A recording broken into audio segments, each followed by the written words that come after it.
There's a misunderstanding in modern culture that if someone is not highly visible, they must be insecure. If they're not posting their face, their lifestyle, their victories, their appearance, then something must be missing. But that assumption reveals more about the culture than it does about the person being judged.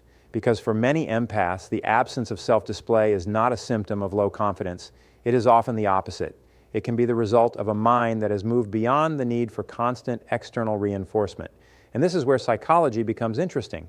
Most people have been conditioned to confuse attention with worth. Somewhere along the way, visibility became tied to identity. The more people see you, the more significant you appear to be. The more approval you receive, the more secure you must be. And social media, by design, amplifies this belief. It turns Snort's validation into a measurable system. Likes become social proof. Comments become emotional rewards. Views become a distorted form of status. But empaths often experience this dynamic differently. Because empaths tend to be unusually aware of emotional undercurrents, they don't just see the surface exchange, someone posting a photo and others responding. They often perceive the invisible transaction beneath it, the need for affirmation, the performance hidden inside self-presentation, the unconscious bargaining that says, "See me, approve of me, tell me I matter." And for a deeply self-aware empath, that can feel exhausting. Not because they believe posting is wrong, but because they often resist attaching their identity to public reaction. This is a critical distinction.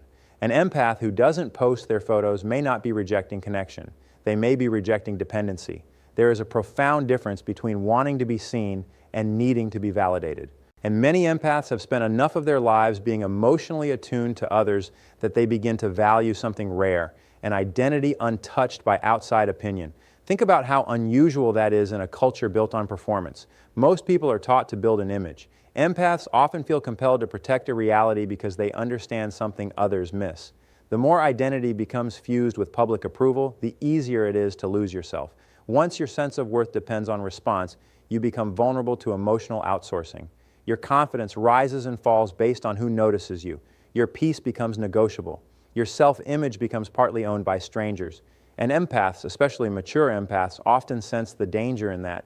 They would rather be rooted than admired. They would rather be authentic than impressive. And sometimes they would rather be unknown than misunderstood. This often comes from a deeper philosophical orientation. Empaths frequently value essence over appearance, substance over display, meaning over spectacle. And when someone values inner coherence more than outer recognition, public self-promotion can start to feel strangely irrelevant. Because if you know who you are, what exactly are you trying to prove? That question unsettles people because much of modern behavior is built on proving attractiveness, proving success, proving happiness, proving relevance. But empaths often begin stepping away from systems that require constant proof, not out of superiority, out of liberation. They stop performing identity and start inhabiting it. And that changes everything. You'll notice many emotionally intelligent people become increasingly private as they grow. That's not withdrawal, that's refinement. They realize not every truth needs broadcasting.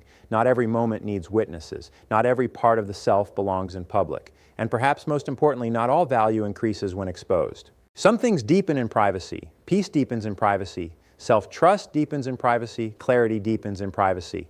And empaths often understand this intuitively. There's another layer most people overlook. Many empaths are highly sensitive to comparison culture. Not because they are intimidated by others, but because they recognize how destructive comparison is to the human psyche. They see what happens when identity becomes a competition, when people begin curating life instead of living it, when self-worth gets trapped in a cycle of measuring, performing, and chasing emotional rewards. And many empaths quietly opt out. That is not passivity, that is psychological independence. It is the refusal to let technology dictate self-perception. It is the refusal to turn identity into a product. And in a world increasingly obsessed with being witnessed, there is extraordinary power in becoming self-defined. That power is often misunderstood. Silence gets mistaken for insecurity. Privacy gets mistaken for weakness. Restraint gets mistaken for absence. But some of the most secure people in the world have no interest in constant visibility because they are no longer hungry for what attention feeds.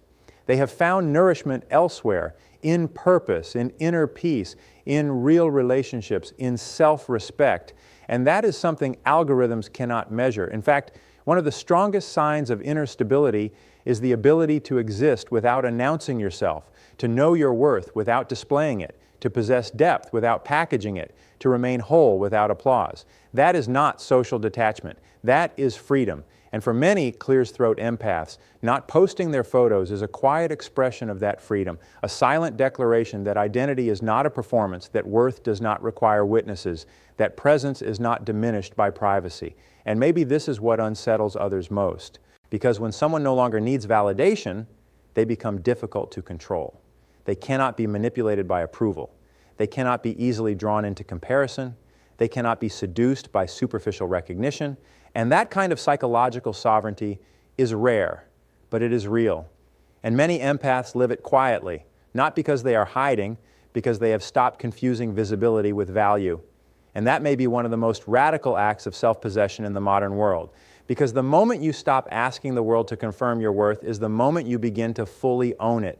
Once you understand that many empaths don't avoid visibility because they lack confidence, the next question becomes far more interesting. Why do so many of them actively protect their privacy? And this is where most people miss the deeper psychology. Because privacy for an empath is often not about hiding, it's about protection. Highly sensitive people tend to experience exposure differently than others. What feels casual to one person can feel invasive to an empath.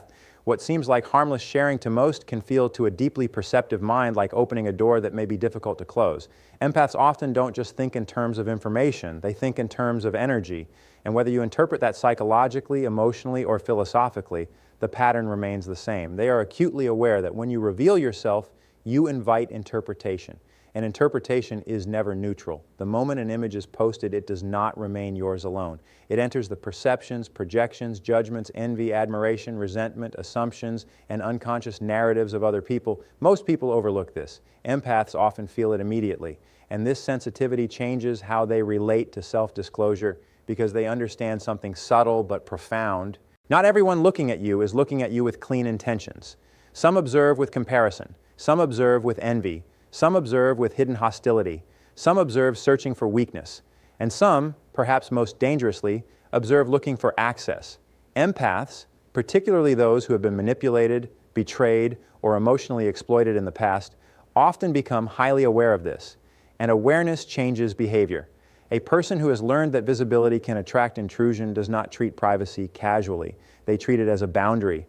And boundaries, psychologically speaking, are one of the clearest signs of emotional health. This is important because people often misread guardedness. They call it withdrawal, they call it fear, they call it avoidance. But what they may actually be seeing is discernment. And discernment is not the same as distrust. It is the ability to distinguish what deserves access from what does not. That is wisdom. And empaths often develop this wisdom through painful experience, because many empaths spend years overexposing themselves emotionally. They give too much, reveal too much, trust too quickly, assume others have the same sincerity they do, and then reality teaches them otherwise. They encounter gossip, projection, manipulation, people who study their vulnerabilities, people who use personal openness as leverage. And after enough of these experiences, a shift occurs. The empath stops seeing openness as always virtuous and begins seeing selectivity as necessary. This is a profound psychological evolution because immature sensitivity often leaks. Mature sensitivity protects, and that protection often looks like privacy. Sometimes it looks like not posting personal photos. Sometimes it looks like keeping important moments off public platforms. Sometimes it looks like refusing to let strangers have effortless access to the intimate details of your existence. Not because you fear being seen, because you have become intentional about who gets to see you. There is enormous power in that, especially in a culture that treats exposure as normal. We live in a time where oversharing is often framed as authenticity, but authenticity without boundaries is not authenticity. It is vulnerability without discernment. And empaths, when they mature, begin understanding the difference. They recognize that not every observer deserves entry into their inner or outer world. That realization changes everything because once privacy becomes a form of self-respect, silence stops feeling empty. It starts feeling sovereign. And there is another layer here most people never consider. Empaths are often deeply aware of emotional residue, the psychological after effects of interaction, the exhaustion that follows unnecessary exposure, the strange heaviness that can come from feeling watched, interpreted, or energetic entangled in the perceptions of too many people. Others may dismiss this. Empaths often live it. And whether we frame it through neuroscience, emotional sensitivity, or interpersonal dynamics, there is evidence for this. Highly sensitive individuals process social stimuli more deeply. They often experience judgment more intensely. They can ruminate longer over criticism. They can feel relational tension others barely register.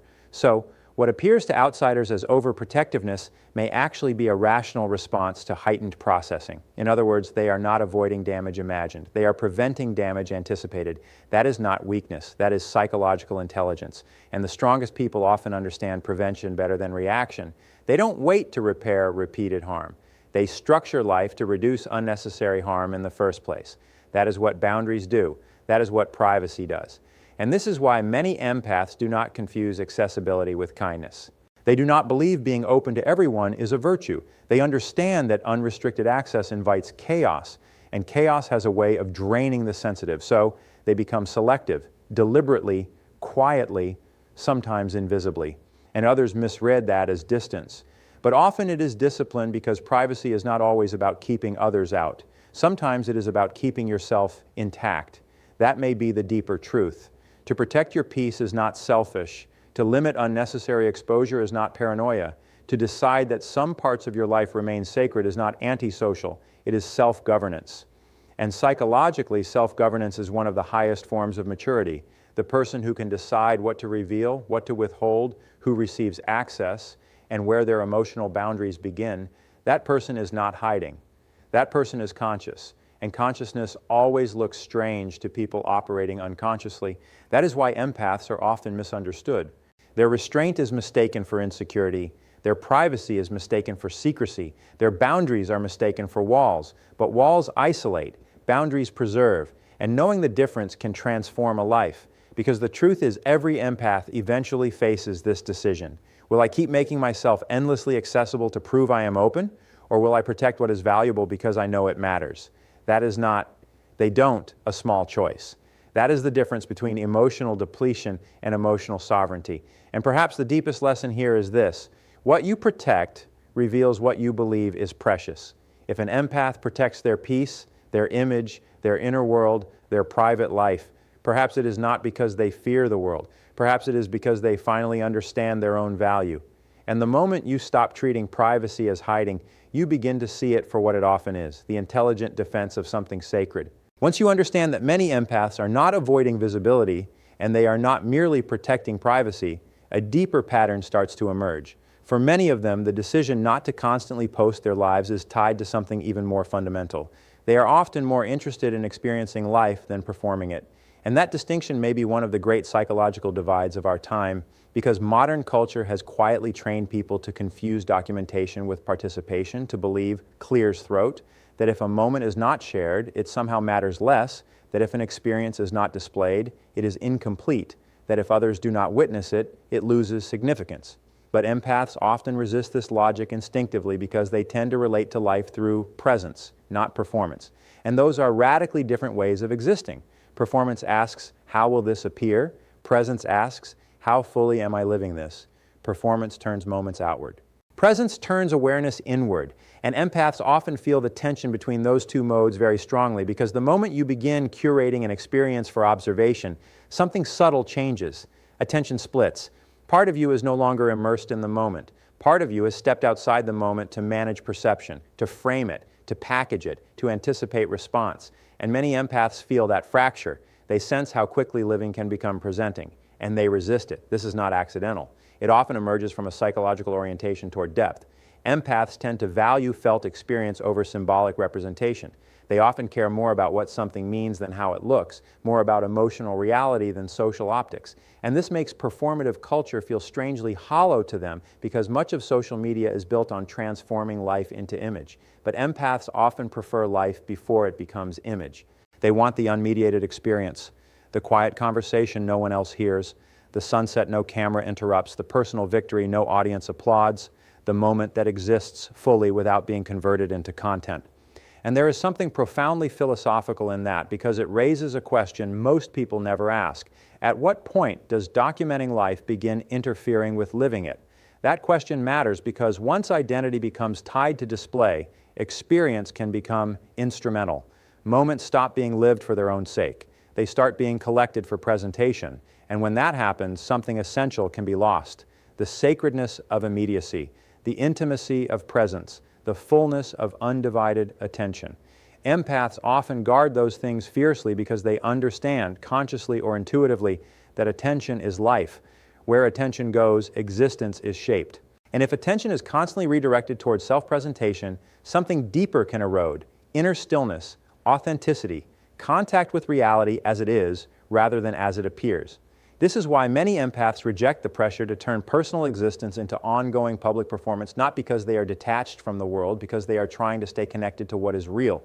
And in many ways, that is increasingly rare. There is another psychological dimension here that deserves attention.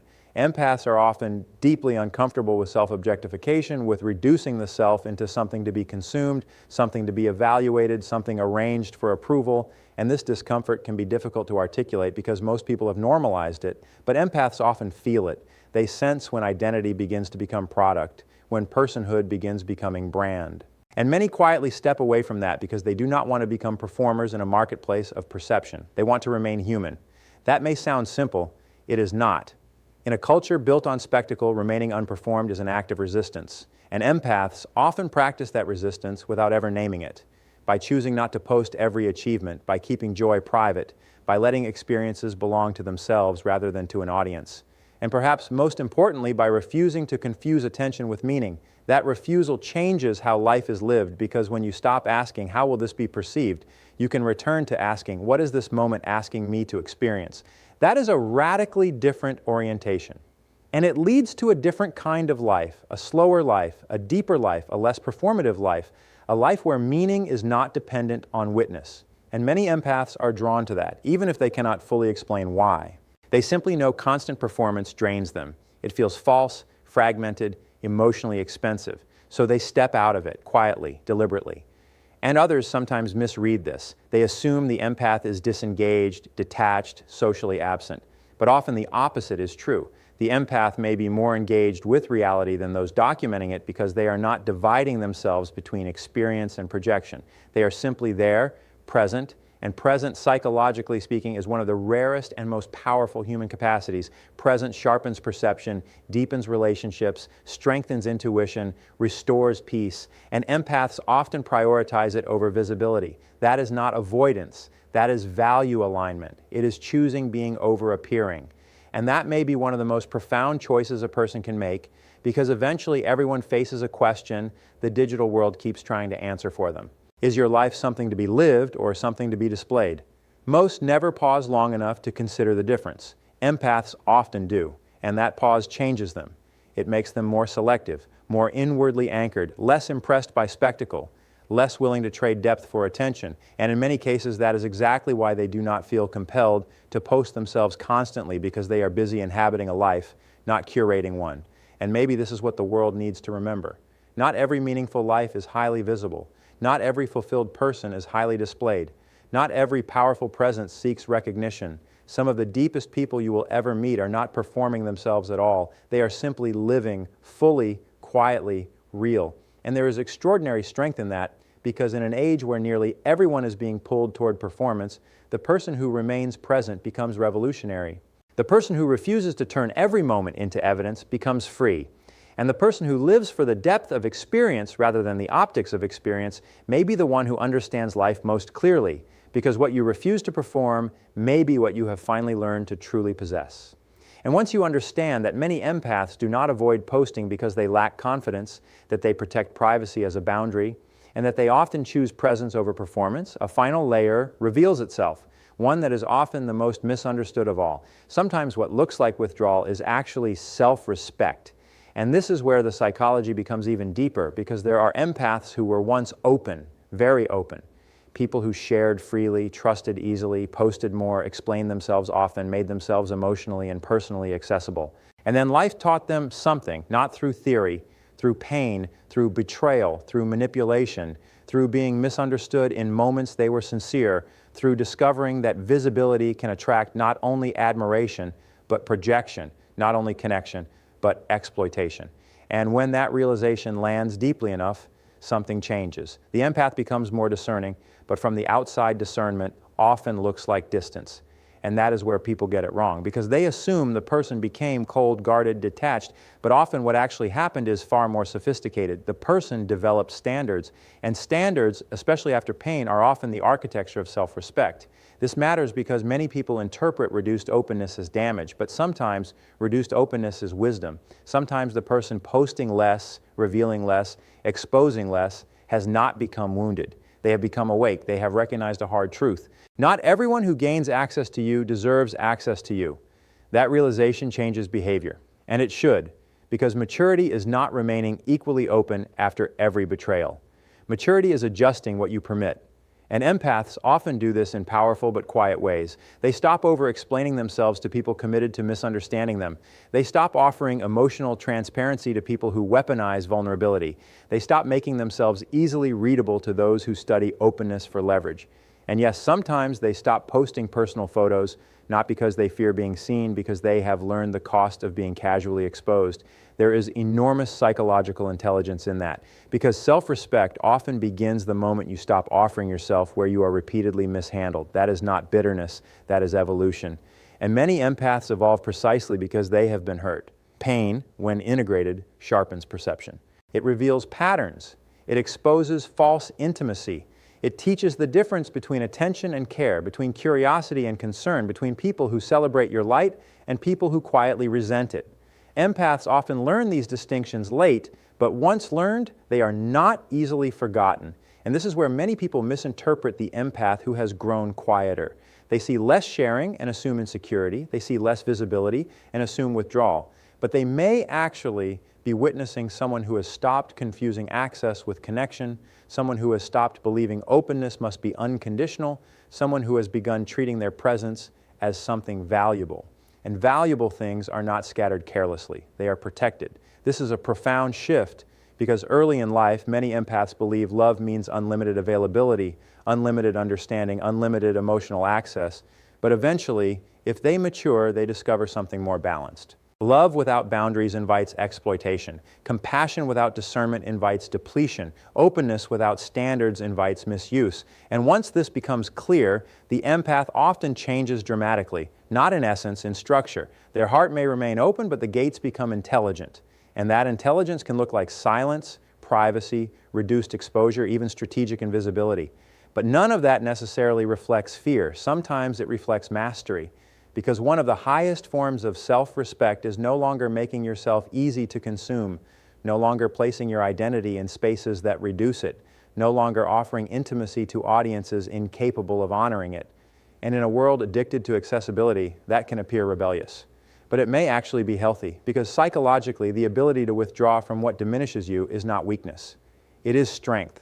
The ability to say, not everyone gets this part of me, that is strength. The ability to decide my peace matters more than public presence. That is strength. The ability to stop performing openness for people who misuse it. That is strength.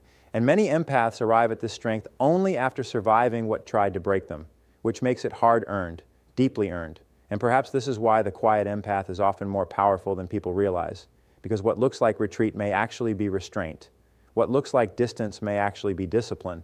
What looks like disappearance may actually be self-possession, and self-possession is rare. It means you belong to yourself again, not to public opinion, not to outside projections, not to the expectations of people demanding access to yourself. That is a profound recovery, and it often begins when an empath stops asking, how can I be more acceptable?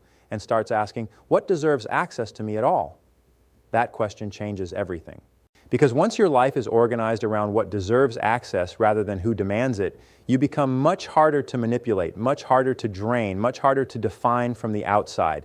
And that is where inner power begins, not in domination, in discernment, not in withdrawal, in refusal to be misused. And maybe that is the deeper truth hidden beneath the empath, who no longer posts the way they once did. Maybe you are not witnessing someone who has become smaller.